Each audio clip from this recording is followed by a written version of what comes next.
I've been following this waiting to wed subreddit for a little while now, and someone sent me this post.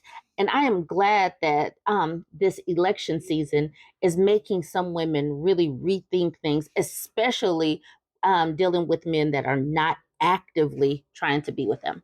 So she says, anyone else more weary of marriage now due to the political climate? She says, my whole life I wanted to get married and have kids. The last couple of weeks, I've been doing some thinking and listening to the political rhetoric around women, family, and marriage. While I'm in a left leaning state, there has been a push in conservative groups, mostly men, to end no fault divorce. No one gets married with the intention to get a divorce. However, sometimes it is needed if your partner, male, female, or otherwise, becomes abusive, are financially irresponsible, change in values, no willingness to better themselves, etc. I'm just feeling a bit delusioned right now. And I am glad that, what is going on in the political climate is making women reevaluate things because the political is personal and things that are happening in the political discourse can impact your household today. And getting involved with somebody and connecting your lives and knowing that you can't disconnect is making these women really think twice. And I'm here for it because women really have got to know what is going on. It does not pay to be politically ignorant. Fine Bit says, I've been waiting for this post. Imagine a world where you're not allowed to divorce. You're not allowed to terminate a pregnancy. Birth control may become illegal. It's questionable whether marital rape would actually be prosecuted, even if it stays on the books as a law. The thing that she's describing right now, what she just said right there, is the tale for A Handmaid's Tale. Do you still want to marry the man that you're dating and give him that much power over you? That is a big question. If all of those things were true, no more no fault divorce, no more ability to control your own reproductive health, no more birth control, no more rights, would you still be with a person that you're with right now? Would you still like, let me go ahead and connect to this person for life?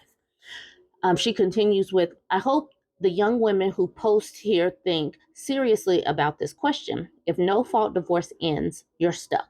If you're going to be stuck and your rights are eroding rapidly in general, you should be sure your partner with someone who will put you first, not just pick him carefully, someone who is genuinely willing to sacrifice his own preferences and benefits and best interest for you, someone who will put you first because that's the only kind of man who will willingly give up the opportunity to essentially own a woman and protect you.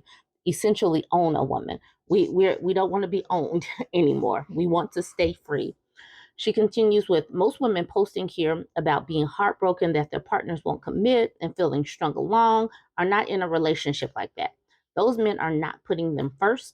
The average boyfriend in those posts is openly prioritizing his own wishes to the detriment of his partner. Ironically, I bet a lot of these guys will suddenly be in a rush to get married if the women start telling them, actually, never mind. I never want to get married at all. And this is what is happening right now. You can see that the men are clamoring to get married. They seem to be like shaming women because women are saying, I'm good. I'm good. It seems like there has been a flip, not necessarily in this subreddit, but just in the public discourse in general. Professional Bed says, I haven't ever posted in here. I find myself looking frequently for the hope that some of these women's circumstance change and stay strong in their decision. I find myself asking, is it really marriage these women and I are seeking? I think it's more than marriage. I see myself thinking marriage will make this relationship change into what I want. When the reality is, he's showing me what marriage would be like. Marriage isn't going to change him. No fault divorce is a great concept for women who marry with this ideology. With the idea of no fault divorce being taken, is it possible women's attitudes will change about marriage? I doubt it. My 20-year-old self would never believe 40-year-old self. 40-year-old self now knows marriage isn't the answer. The answer is to actually see who this person is, what they are offering, decide if permanently being tied to this person forever is worth it. I can now. Back then, I would have likely been a little more delusional. I pray women aren't stuck in horrible abusive relationships. I pray for myself and my daughters that they don't have to endure suffering to a man who made promises of a future to be bamboozled in bed. I'm sorry, bamboozled into bed. Pleasant Fennel says, "You're so right. The average poster here says she wants a wedding or proposal, but what she actually wants is a partner who values his life with her enough to celebrate that commitment publicly and invest in formal and legal protections for what they build together." Fragrant Opportunity says they need to read about the ERA movement and see what these women went through to get the rights for women that are so taken advantage of now. Maybe she means to say taken for granted now. Growing up in the 60s and 70s, I witnessed it all. The courageous women of that era sacrificed so much for future generations. These young Republican women have no idea what they just lost. No Boat says, I know, right? What a twisted irony. If 2025 is predicted to run its course where women have no access to extrual agency, why marry? This divorce law is spooking me out. Even if I married a guy who actually is a decent human being, I'm not even sure a prenup would stand. Maybe date linger if needed be until the honeymoon phase is over.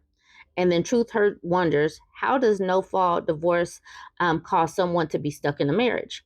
And she asked this question and it got downvoted 6 times. And it seems like she actually wanted to know the answer to this.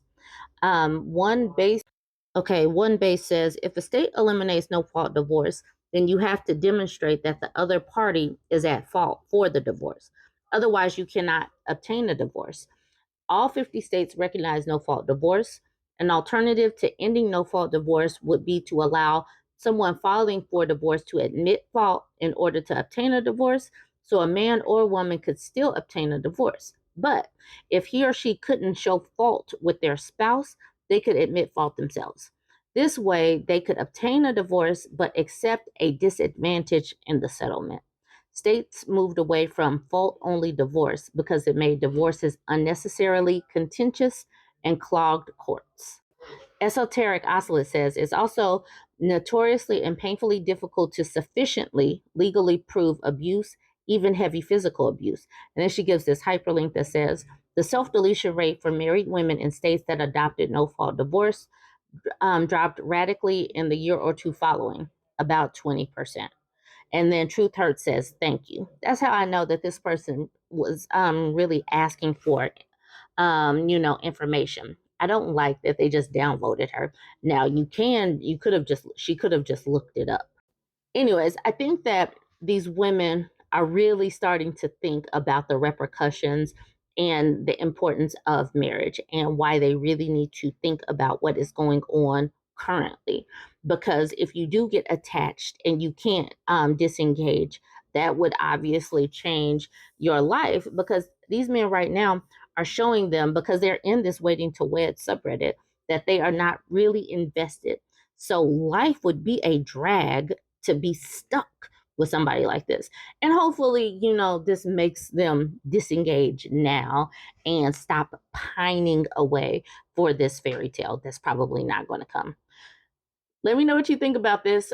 Join the conversation. Don't forget to like, comment, and share.